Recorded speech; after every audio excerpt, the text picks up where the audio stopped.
ઓમ શ્રી ગણેશાય નમઃ. જય શ્રી કૃષ્ણ મિત્રો.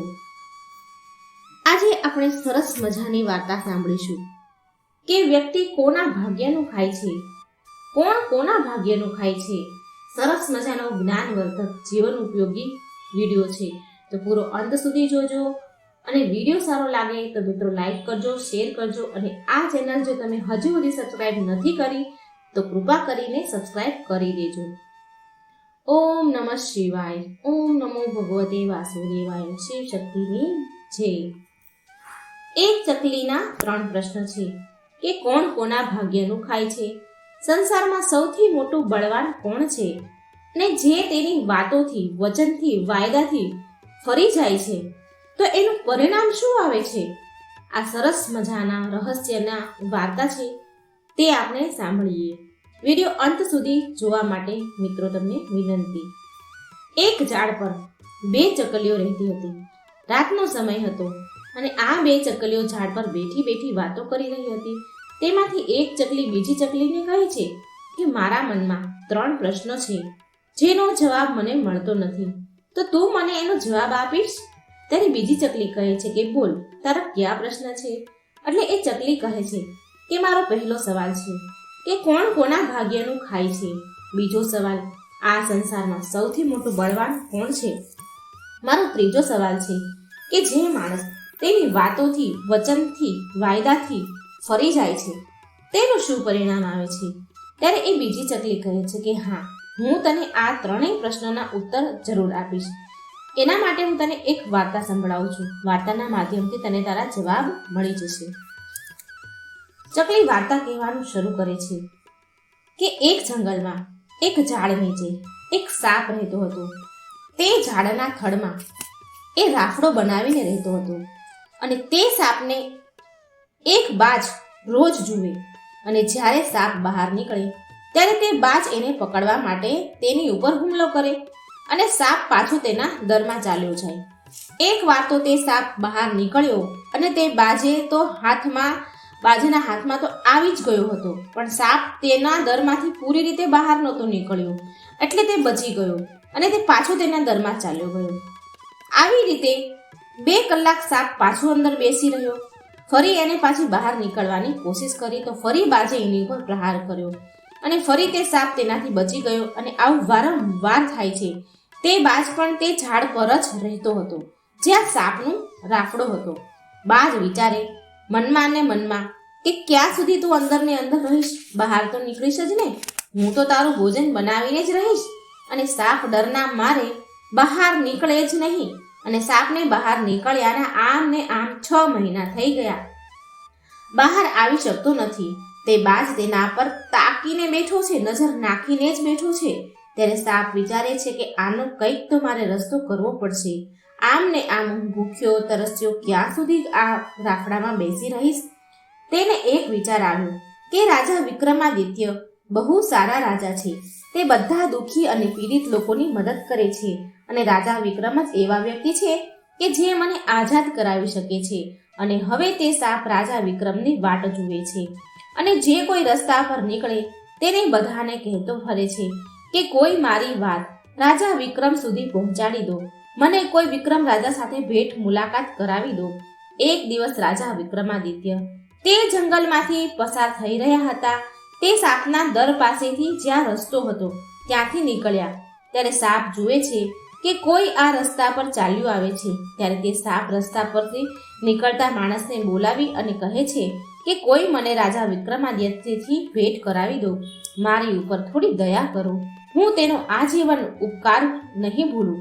અને આ વાત જ્યારે વિક્રમ રાજાને સાંભળી તો કહેવા લાગ્યા કે સાપને કે કેમ સાપ ભાઈ, તમારે એવું વિક્રમ રાજાનું શું કામ પડ્યું, એવું તે તમને શું દુઃખ છે.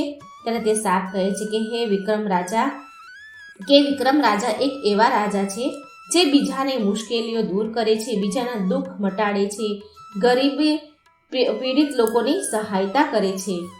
હું 6 મહિનાથી મારા આ દરમાં રાફડામાંથી બહાર નથી નીકળી શક્યો. 6 મહિનાથી અંદર પડ્યો છું.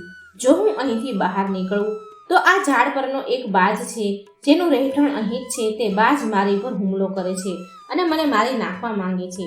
એટલે હું અહીંથી બહાર નીકળી શકતો નથી. મને કંઈ ખાવા પીવા મળતું નથી. હું બહુ દુઃખભર્યું જીવન જીવી રહ્યો છું. ત્યારે વિક્રમ રાજા બોલ્યા, હે નાગરાજ, હું જ રાજા વિક્રમાદિત્ય છું. મને કહો કે તમારા દુઃખનું શું નિવારણ છે? હું કેવી રીતે તમારું દુઃખ દૂર કરું? ત્યારે સાપ કહે છે કે રાજા, જેવી તમારાથી બની શકે તેવી રીતે મને અહીંથી આઝાદ કરાવો. તમને જેમ ઠીક લાગે એમ, પણ મને અહીંથી આઝાદ કરાવો. તો વિક્રમ રાજા કહે છે કે શું હું તમને અહીંથી કોઈ બીજા દૂર જંગલમાં છોડી દઉં? ત્યારે સાપ બોલે છે કે ના મહારાજ, જો તમે મને અહીંથી લઈ જશો અને બીજે છોડશો તો આ બાજ આપણો પીછો કરશે અને મને શોધી કાઢશે. આ બાજ મારો પીછો કરીને શોધી અને મને તો મારી જ નાખશે. તો રાજા, હું એ કહું એમ કરો. સાપ રાજાને કહે છે કે તમે મને થોડા સમય માટે તમારા ઉદરમાં બેસાડો, તમારા પેટમાં જગ્યા આપો. મને આ બાજને ખબર જ નહીં પડે અને આ બાજને ખબર જ નહીં પડે કે હું તમારા ઉદરમાં છું. સાપ ક્યાં ગયો એને ખબર જ નહીં પડે. હું તમારી સાથે આ જંગલમાં બહુ દૂર ચાલ્યો જઈશ. પછી તમે મને દૂર ક્યાંક સારા જંગલમાં છોડી દેજો. હું તમારા પેટમાંથી બહાર નીકળી જઈશ. રાજા બોલ્યા, સારું સાપ રાજ, તમે મારા ઉદરમાં આવી જાઓ. અને રાજા વિક્રમે મોઢું ખોલ્યું અને સાપ તેના પેટમાં જઈને બેસી ગયો. અને રાજા વિક્રમ પછી દૂર દૂર જંગલમાં જાય છે અને એક સારી જગ્યાએ પહોંચે છે અને કહે છે, નાગરાજ, તમે હવે મારા ઉદરમાંથી બહાર આવો. મેં એક સુમસામ જગ્યા શોધી કાઢી છે. અહીં કોઈ બાજ તમને હેરાન નહીં કરે. તમે આઝાદ થઈ જશો. તમે બહાર આવો. અને ત્યાં સાપ બોલ્યો કે ના હો મહારાજ, હું તમારા પેટમાંથી બહાર નહીં નીકળું. ત્યારે વિક્રમ રાજા બોલે છે કે કેમ નાગરાજ, તમે તો કહ્યું હતું ને, મને વચન આપ્યું હતું કે તમે સારી જગ્યા દૂર જંગલમાં છોડી દેશો તો હું તમારા ઉદરમાંથી બહાર આવી જઈશ. તો હવે કેમ ના પાડો છો? તમે બહાર નીકળો. તો સાપ બોલે છે કે મહારાજ, તમારા પેટમાં રહેવાની બહુ મજા આવે છે. મને મારા દરમાંથી નથી આવતી એટલી મજા મને અહીં આવે છે. હું બહુ આરામ અને મજાથી તમારા ઉદરમાં જીવું છું. હું તો હવે ક્યારેય તમારા પેટમાંથી બહાર નહીં નીકળું. હવે વિક્રમ રાજા ચિંતામાં પડી ગયા અને મનમાં વિચારે છે કે અરે, આ નાગ તો બહુ કપટી દુષ્ટ નીકળ્યો. આ સાપ પણ, અરે હવે હું શું કરું? અને એ સાપના ઝેરના પ્રભાવથી તે વિક્રમ રાજાના શરીરમાંથી કોઢ ફૂટી નીકળ્યો. લોહી પરુ વહેવા લાગ્યા અને તે વિચારે કે છે કે જો હું પાછો મારા ઉજ્જૈન રાજ્યમાં જઈશ તો મને કોઈ ઓળખશે નહીં. તો હવે ત્યાં જવું પણ યોગ્ય નથી. મારે આ સાપને બહાર નીકાળવા માટે કંઈક ઉપાય તો કરવો પડશે. આમ વિચારીને રાજા વિક્રમે એક વૃક્ષ નીચે જંગલમાં ઝૂંપડી બનાવી અને એ ઝૂંપડીમાં વિક્રમ રાજા રહેવા લાગ્યા. પછી ત્યાં જ સૂઈ જાય છે. તેના શરીરથી કોઢ વહી રહ્યો છે. ખૂબ જ દુર્ગંધ પણ આવતી હતી, કેમ કે તેના ઉદરમાં સાપ બેઠો હતો. અને આ બીજી બાજુ એક અલકાપુરી રાજ્ય હતું અને તે રાજ્યના રાજાનું નામ હતું તેજસ પ્રતાપ અને તેને 3 પુત્રીઓ હતી. તે રાજા બહુ અહંકારી અને અભિમાની હતા.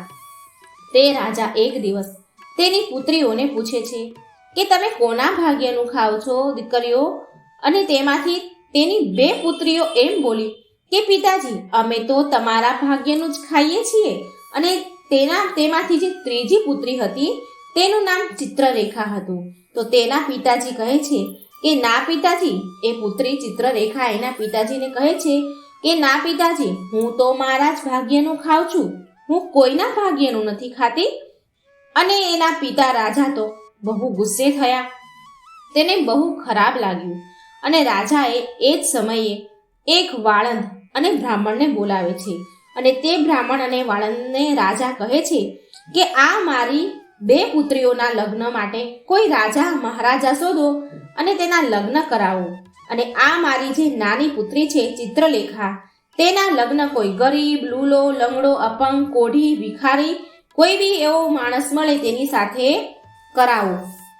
અને પછી બ્રાહ્મણ અને વાળંદ રાજાની નાની દીકરીના લગ્ન, રાજા અને વાળંદ એની 2 દીકરીના લગ્ન, જે એને બોલી હતી કે પિતાજી અમે તમારા ભાગ્યનું ખાઈએ છીએ, એ બંને દીકરીના લગ્ન સારા રાજા, સારું કુળ હારું રાજપાટ જોઈને એમના લગ્ન કરાવ્યા.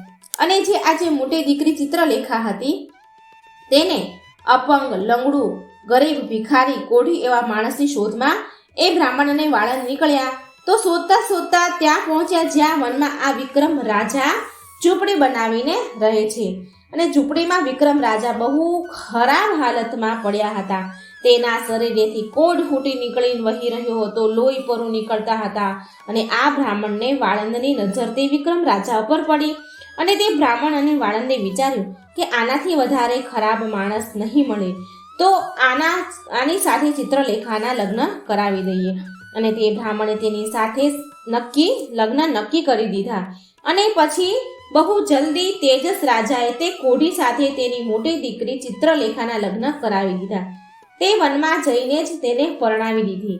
અને જો ચકલી બીજી ચકલીને કહે છે કે જો આ સમ્રાટ મહાન પરાક્રમી વિક્રમ રાજા સમયની ઝપેટમાં આવી ગયા અને કોઢની પીડા ભર્યું જીવન જીવવું પડ્યું, માટે સમય સૌથી બળવાન છે. અને ચિત્રલેખા બહુ સંસ્કારી, હિંમતવાળી અને પતિવ્રતા હતી. તે તેના પતિની રોજ સેવા કરતી હતી. રાજાની 2 મોટી છોકરીઓ તો રાજાના ઘરમાં પરણાવી હતી, એટલે તે તો એશો આરામની જિંદગી જીવતી હતી. આ ચિત્રલેખા આ વિક્રમ રાજાની સાથે દુઃખી જીવન જીવતી હતી. ચકલી બીજી ચકલીને સમજાવી રહી છે કે જે માણસ તેના નિયમ અને સિદ્ધાંતો પર જીવે છે અને ધર્મનું પાલન કરે છે, ભગવાન તેને હંમેશા સુખી રાખવાનું જ ઈચ્છે છે. ભગવાન હંમેશા સુખ જ તેને આપે છે, આનંદ આપે છે. અને પછી ચિત્રલેખા એ રાજા વિક્રમાદિત્ય સાથે રહેવા લાગી. ઘણો સમય ચાલ્યો ગયો અને તેની ઝૂંપડી પાસે એક પીપળાનું ઝાડ હતું અને ત્યાં ઝાડ નીચે એક બીજા સાપનું દર હતું. એક દિવસ રાત્રે વિક્રમ રાજા સૂઈ રહ્યા હતા અને ચિત્રલેખા વિક્રમ રાજાની સેવા કરી રહી હતી, પગ દબાવી રહી હતી, તેના કપડા વડે પવન નાખી રહી હતી. તે સમયે બરાબર તે પીપળાના ઝાડમાંથી એક સાપ બહાર નીકળ્યો. અને બહાર આવ્યા પછી તે જે વિક્રમ રાજાના પેટમાં જે સાપ હતો તેને કહે છે કે અરે હરામખોર, દુષ્ટ, પાપી સાપ, તું તારા વચનોથી ફરી ગયો કે તે તો આ વિક્રમ રાજાને કહ્યું હતું કે તું વનમાં જઈને તેના પેટમાંથી બહાર નીકળી જઈશ, અને તું આવા પરોપકારી દયાળુ રાજાના પેટમાં જઈને બેસી ગયો છે. તારા ઝેરના કારણથી રાજાના પૂરા શરીરમાંથી કોઢ ફૂટી નીકળ્યો છે. તને જરા પણ શરમ ન આવી? તને દયા ન આવી આ રાજા ઉપર? તું કેટલા સમયથી તેના પેટમાં બેઠો છે? આટલા સમયમાં તો વિક્રમ રાજા કેટલાય દિન દુખિયાની સહાય અને સેવા કરી શકતા હતા. અને તે નાગ કહે છે કે જો કોઈ સાંભળતું હોય તો હું તારા મરવાનો ઉપાય કહું છું, તેને બતાવું છું. જો કોઈ ગંગાજળ લાવીને આ રાજાને પીવડાવી દે તો તારા 100 ટુકડા થઈ જશે અને તું મળના રસ્તેથી બહાર નીકળી જઈશ.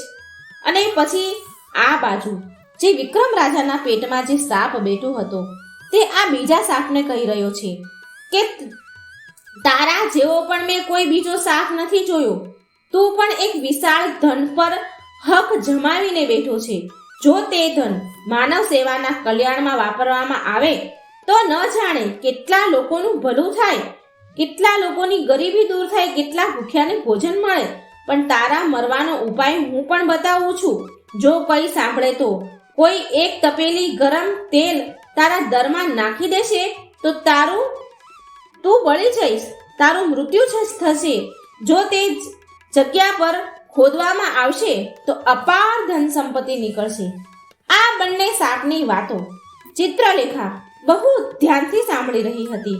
ચિત્રલેખા સાપની ભાષા સમજતી હતી, એટલે આ વાતો બંને સાપની ચિત્રલેખાએ સાંભળી.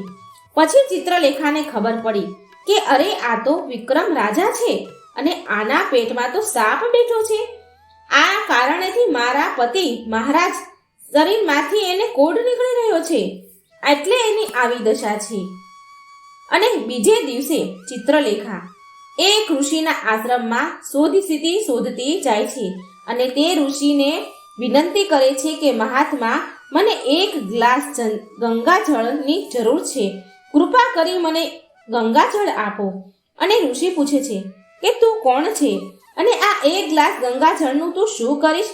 ચિત્રલેખાએ કહ્યું કે આ ગંગાજળથી મારે મારા પતિ માટે દવા બનાવી છે. તે બહુ બીમાર છે અને દવા ગંગાજળ વગર બની શકે તેમ નથી. અને આવું સાંભળીને એ ઋષિએ એક ગ્લાસ ભરીને ગંગાજળ આપ્યું. અને પછી ચિત્રલેખા ગંગાજળ લઈને તેની ઝૂંપડીમાં આવી અને વિક્રમ રાજાને કહે છે કે આ તમારા કોઢને મટાડવાની દવા છે. તમે આને હમણાં પી જાઓ. અને રાજા તો ગંગાજળ પી ગયા. અને જેવું ગંગાજળ રાજાના પેટમાં ગયું તેવો જ તે સાપના 100 ટુકડા થઈ ગયા અને ધીરે ધીરે વિક્રમ રાજાના શરીરમાંથી મળના રસ્તેથી બહાર નીકળી ગયા. અને પછી રાજાનું શરીર પાછું હતું તેવું થઈ ગયું. તેજ આવી ગયું, શરીરમાં બળ આવી ગયું અને તે થોડા જ દિવસમાં રાજાનો કોઢ મટી ગયો. તે ફરી હતા તેવા જ પાછા બની ગયા. અને પછી એક દિવસ ચિત્રલેખા તે વિક્રમ રાજાને કહે છે કે તમારે મારું એક કામ કરવાનું છે. હું એક સ્ત્રી છું અને પતિવ્રતા છું, માટે હું શહેરમાં નહીં જઈ શકું. મારી વિનંતી છે કે તમે શહેરમાં જઈને કોઈ દુકાનેથી એક તપેલી તેલ લઈ આવો. રાજા પૂછે છે કે તારે તેલને શું કરવું છે?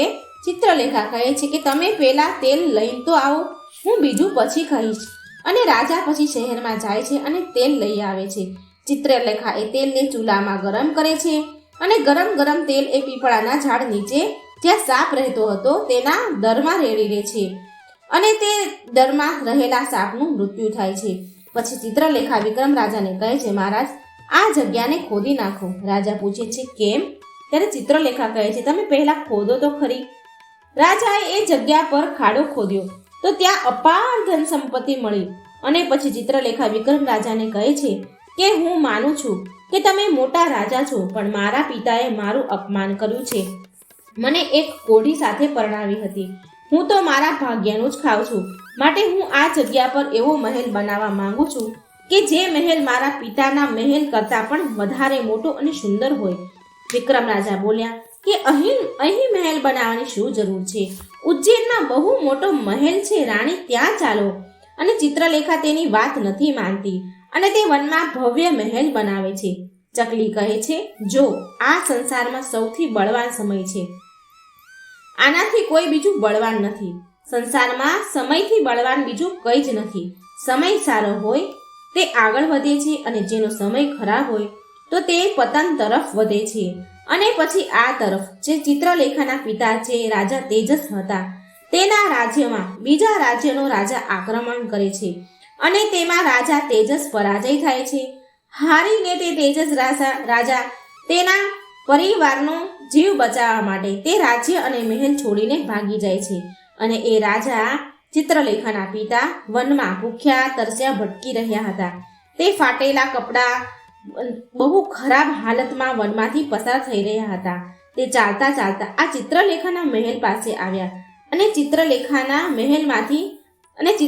તેના મહેલમાં ઊભી હતી. તેની નજર આ રાજા એના પિતા ઉપર પડી અને તે ઓળખી જાય છે કે આ તો મારા પિતાજી છે. ચિત્રલેખાએ એક સેવકને તેના પિતા પાસે મોકલ્યા. તેના પિતા પાસે કપડાં ન હતા, તે ફાટેલી તૂટેલી હાલતમાં હતા. તે ચિત્રલેખાનો સેવકને મોકલ્યા, તેના પિતાને મહેલમાં અંદર લાવવાનું કહ્યું અને નવા વસ્ત્ર આપ્યા. રાજા વિચારે છે કે આ કોણ હશે કે મને અંદર બોલાવે છે? અને રાજા અંદર જાય છે તો તે ચિત્રલેખાને જુએ છે અને તેને ઓળખી જાય છે.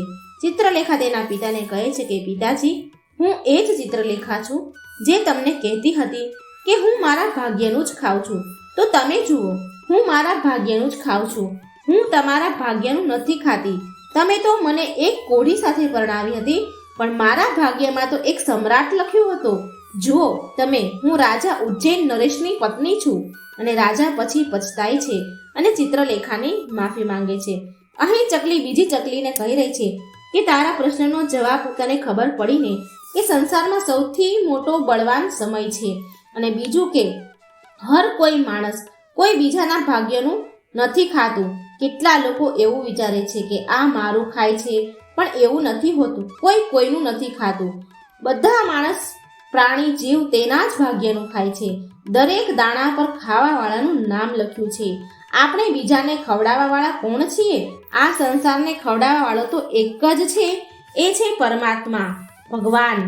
અને ત્રીજો સવાલનો જવાબ એ છે કે જો કોઈ માણસ તેની વાતથી ફરી જાય છે, તેના આપેલા વચનથી ફરી જાય છે, તેના અંત તો એવો જ થાય છે કે જેવો રાજા વિક્રમાદિત્યના પેટમાં રહેલા સાપનો થયો હતો. છેલ્લે તેને વિનાશ જ મળે છે અને હંમેશા સચ્ચાઈની જીત થાય છે. અધર્મી, અત્યાચારી અને અન્યાયનો છેલ્લે અંત જ હોય છે. અને પછી વિક્રમ રાજા તેના સસરા તેજસ રાજાને તેના ઉજ્જૈન રાજ્યમાં લઈ જાય છે અને વિક્રમ રાજાએ તેની સેના તેજસ રાજા સાથે મોકલી. જે રાજાએ તેજસ રાજાનું રાજ્ય હડપી લીધું હતું તે રાજાને હરાવીને ત્યાંથી બહાર નીકળ્યા અને પાછું એમના સસરાને રાજ્ય એમને પાછું મળી ગયું. ચિત્રલેખાના પિતાને રાજ્ય મળી ગયું. અને મિત્રો જુઓ, આ હતો ભાગ્યનો ખેલ. જેના કર્મ અને કિસ્મત સારી છે તેને ભગવાન ગમે તે રીતે ક્યાંયથી પણ આપી જ દે છે. તો મિત્રો, આ હતી સરસ મજાની વાર્તા કે આપણે કોના ભાગ્યનું ખાઈએ છીએ. કોઈ કોઈના ભાગ્યનું નથી ખાતું. હરેક વ્યક્તિ, હરેક જીવ પોતાના જ ભાગ્યનું ખાય છે. તો મિત્રો, વાર્તા સારી લાગી હોય તો વિડીયો લાઈક કરજો, શેર કરજો અને આ ચેનલને સબસ્ક્રાઈબ કરવાનું ભૂલશો નહીં. જય શ્રી કૃષ્ણ. રાધે રાધે. Thank you.